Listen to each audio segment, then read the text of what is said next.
The Battle of the Bulge during World War II was the last major offensive by the German army, lasting for more than a month. That happened 75 years ago right now. For local veteran Bill Glaspie, it was another hill, another forest that he fought through on a 17-month journey from Normandy to Munich. It's a veteran's voice that still remembers that moment in time and the need to answer the call even today.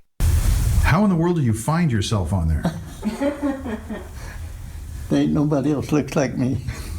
And it's not easy to stand out when you come from a family of 12 kids. Bill Glaspie grew up in Avondale, Arizona when he was drafted into the Army in 1943. He was part of an anti-aircraft division. And with a half-track, all you got to do is just whip off the side and start firing. He shipped out for Europe and took part in D-Day, although his equipment hit the beach before he did. We had our half-tracks all set up, all ready for us to go when we got there. And we in a landing craft, but we didn't have to get off into any water or anything like that. They had a place where we could just unload. His first assignment in Saint-Nazaire, France, his anti-aircraft gun protecting a dam that overlooked a Nazi submarine base. There was a German plane come through, and all 4 tracks opened up on him at the same time. And he was trying to get out of the fire, and he went straight up. And there was so many bullets going in, that plane was just going around. Later we found out there was 3 German generals on that plane. Shortly thereafter, his unit was taken to a staging area when General George Patton, leader of the 3rd Army, pulled up in a Jeep. And there was one sergeant there that had a beard. He told him, said, "I'll be back in 30 minutes. That beard better be gone." But there was no time to shave. Well, there was 2 planes.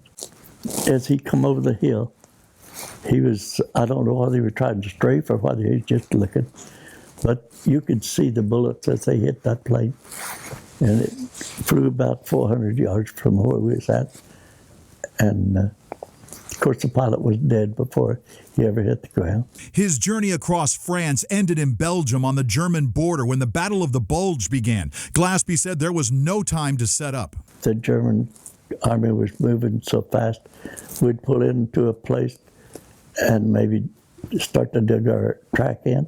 They'd tell us, don't bother, we got to go. It has been called the bloodiest battle of the war, with more than 19,000 American casualties. Well, there was bodies hanging up in trees that had been blown up there. I always say my mother's prayers kept me out of a lot of that stuff over there. But the Allies behind General Patton drove back the Germans, ending the last great enemy threat. I don't think anybody liked Patton, but he got the job done. From there, Glaspie crossed the Danube River, then the Siegfried Line, and into Munich when the war ended. He earned several commendations, including the Bronze Star. Commander, I said, what is meritorious service? Well, he said, be as good as you can or as bad as you can. I don't know which. Bill went on the honor flight last May, what he called one of his last big trips. He also drove by himself to Oregon to visit his kids last summer. But there's still one thing that might prompt him to leave Bakersfield again. If war broke out, rather than have them come over here, I'd go back. Maybe I couldn't hit anybody, but I could scare them.